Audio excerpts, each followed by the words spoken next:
Okay, magandang umaga mga mag-aral. Maaari ba magsitayo ang lahat para sa ating panalangin?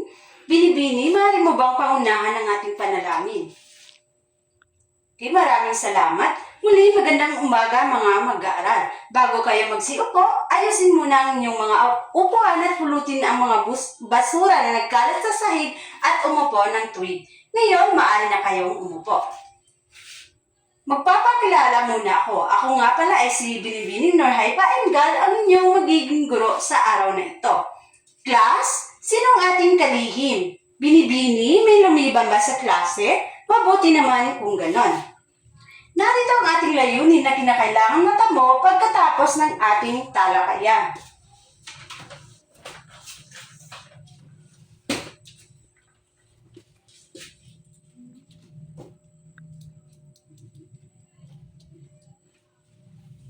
Class, basahin nga nagsabay-sabay. Okay, maraming salamat.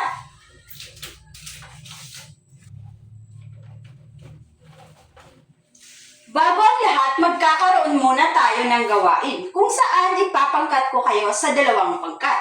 Ito ang unang pangkat at ito naman ang pangalawang pangkat.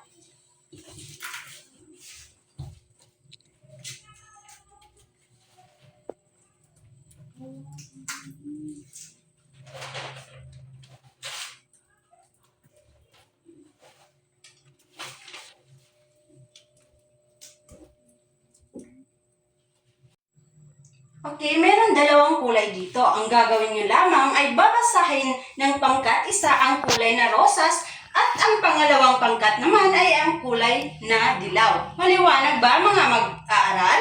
Kung gayon, maaari na kayong mag-umpisa. Okay, maraming salamat sa inyong partisipasyon. Palakpakan natin ang ating sarili.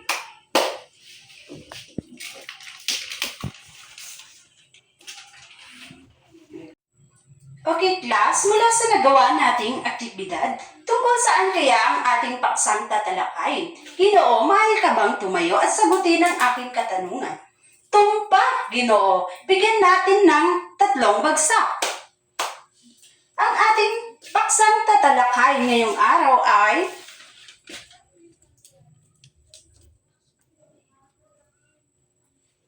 tatlong dimension sa makrong kasanayan sa pagbasa. Pero bago natin pag-aralan kung ano nga ba ang 3 dimension sa makrong kasanayan sa pagbasa, ay magkakaroon muli tayo ng aktibidad.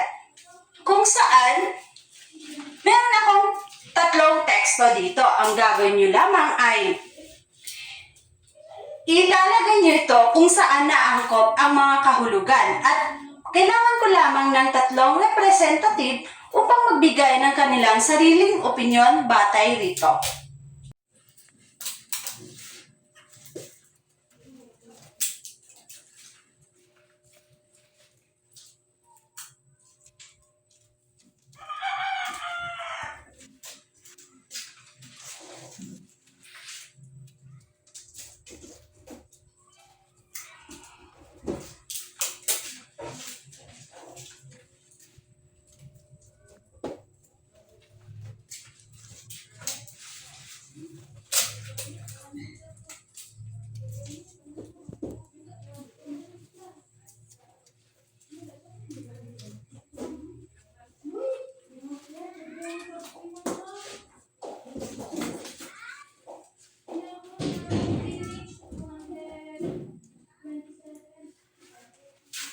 Okay, mga mag-aaral, tama ba ang mga kasagutan ng inyong kaklase?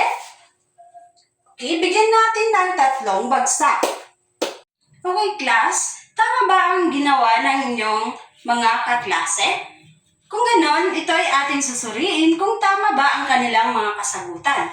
Para sa unang dimension, ito ay pangunawang literal, pag-focus ng atensyon sa mga ideya at impormasyon maliwanag na sinabi ng babasahin. Sa madaling salita, ang pangunawang literal, ito ay nagbibigay ng pangunahing pangunawa at ideya sa mga pangunahing ideya at impormasyon na ipinapahiwatig sa teksto.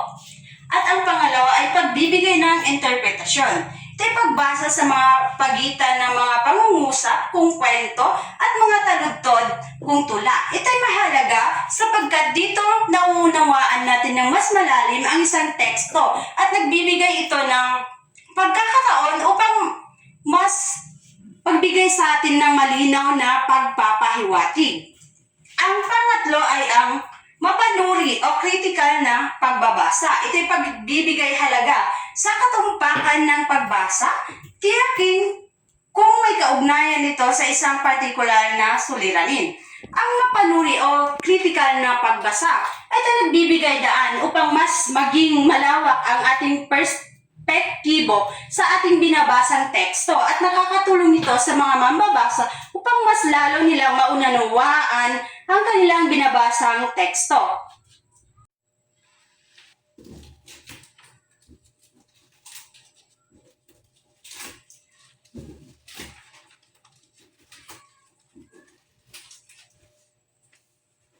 Ngayon, tapos na nating tinalakay ang tatlong dimension sa makrong kasanayan sa pagbasa. Meron akong katanungan dito kung saan susubukin natin kung may natutunan ba kayo. Handa na ba ang lahat? Kaya para sa unang katanungan.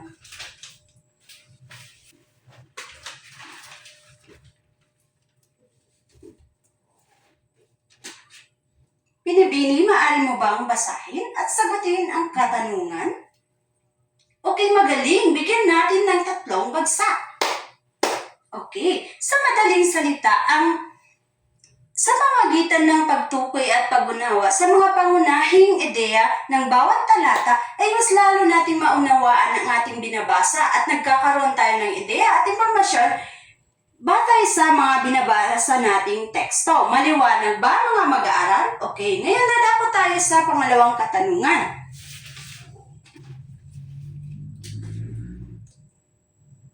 Ginoo, maaari ka bang tumayo at basahin ang pangalawang katanungan at ibigay ang kasagutan ukol dito? Mahusay, Ginoo. Bigyan natin ng tatlong bagsak.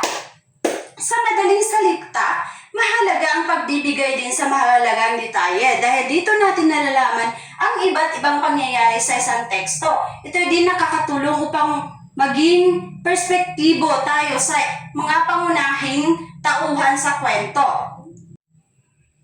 Okay, para sa ating karagdagang gawain, magkakaroon tayo ng pangkatang gawain kung saan ipapangkat ko kayo sa dalawang pangkat. Itong unang pangkat at ito naman ang pangalawang pangkat.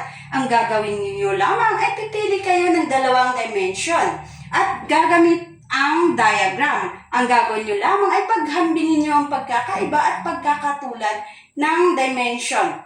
Maliwanag ba? At narito ang ating halimbawa.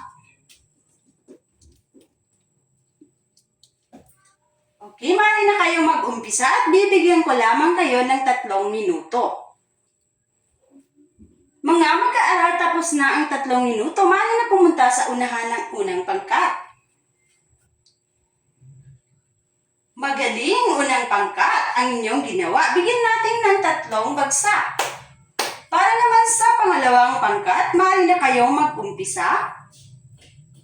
Mahusay din ang inyong gawain. Bigyan muli natin sila ng 3 bagsak. Okay, maraming salamat. Ngayon, gagamitin natin ang inyong natutunan sa pamamagitan ng paggawa ng maikling kwento. At ipapangkot ko kayo sa 2 pangkat. Kaya mananatili na lamang kayo sa inyong pangkat. At ito ang ating panuto.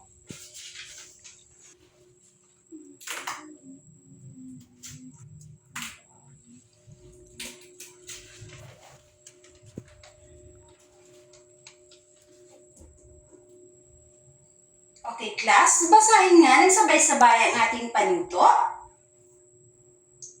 Okay, maraming salamat. Maliwanag na ba? Alam na ba nila ang kanilang gagawin? Kung gayon, mag-umpisa na kayo at bibigyan ko lamang kayo ng 5 minuto. Okay, class, tapos na ang ating 5 minuto. Maaari nang pumunta sa unahan ang unang pangkat upang magpresenta ng kanilang gawain. Okay, magaling mga unang pangkat. Bigyan natin ng 3 bagsak.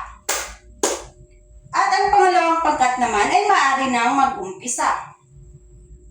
Mahusay din ang gawain ng pangalawang pangkat. Bigyan natin uli sila ng 3 bagsak.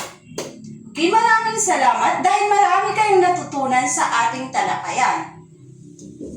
Okay, para sa sa ating karagdagang gawain, kumuha ng kalahating papel at sagutan ito. Paalala lamang na kailangan sa inyong papel kayo magsulat at huwag sulatan ng aking papel. Maaari na kayo mag-umpisa. Okay, class, tapos na. Halika, ipasa na sa unahan ang inyong mga papel. Sa susunod nating pagkikita, ito ang inyong gagawin. Class, basahin nga ng sabay-sabay. Okay, maraming salamat. Maliwanag na ba ang ating panuto? Kung gayon, ayun lamang ating talakayan at maraming salamat.